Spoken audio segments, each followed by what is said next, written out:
Thank you for being with us. All of us in this room understand that the challenges we face today increasingly present a sort of blurred line between economic policy and foreign policy. I've said frequently, foreign policy is economic policy, and economic policy is foreign policy. And our shared prosperity globally depends on how well we work together to be able to promote trade, attract investment, facilitate commercial activity, and especially innovation. So it's not just a privilege for me to be able to be here with the OPEC President, Elizabeth Littlefield, and USTDA Director Lee Zack. It's a responsibility.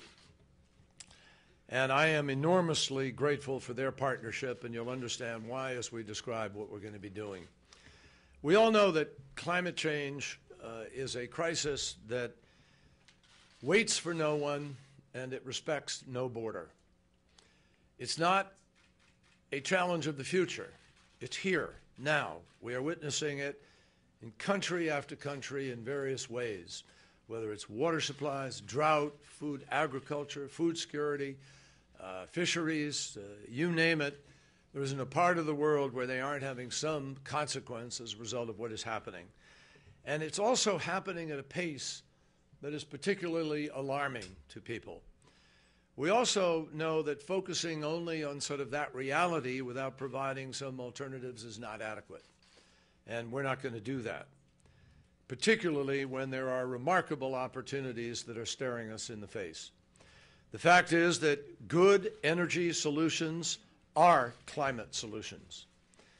The solution to climate change is energy policy. The choices that we make with respect to our energy policies of the future. And nowhere is that more true than in Africa. Africa can be a clean energy beacon for the world. And energy prosperity can actually replace energy poverty.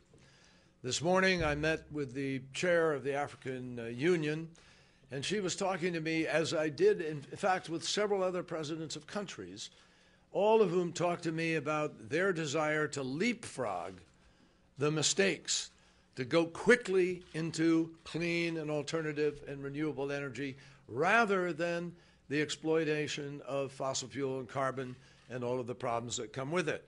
The United States wants to support countries across Africa that make that transition to the clean energy future more rapidly. And that's why we launched the U.S.-Africa Clean Energy Finance Initiative. And that's why I am proud to announce today that we are planning to commit an additional $10 million to this effort. More than 600 million Africans, nearly twice the population of the United States of America, live without access to electricity today. And our challenge is clear.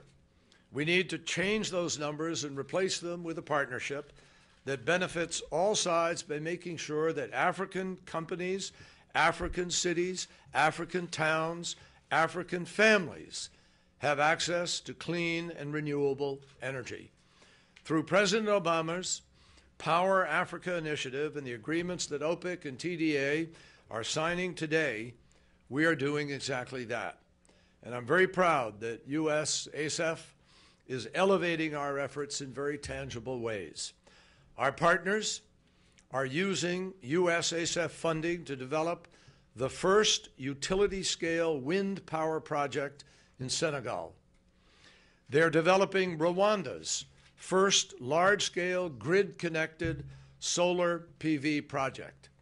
And they're developing plans for hydro plants in Rwanda that will supply power to Sharia Hospital and villages in the north, bringing electricity to thousands of households for the very first time.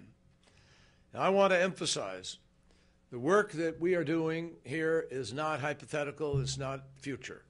It's not a theory, it's real, and it's now. And it's real lives that we are improving as a consequence. I'll never forget, just a few months ago, I walked into the Gandhi Memorial Hospital in Addis Ababa. And as I walked into the front gate, on the back, I saw this big sign on the wall saying, Ethiopia and the United States of America investing in a healthy future together. That sign tells it all, my friends.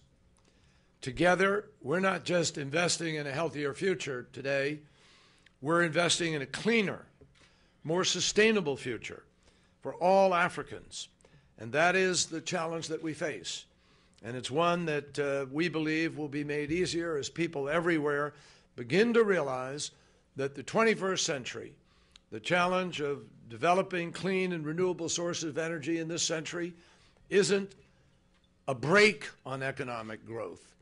It's not something that holds you back. It is, in fact, a definition of possibilities. It is the engine of economic growth, and we intend to prove that with this initiative and with these projects and with so much more of what will happen with respect to the energy choices of Africa. Thank you.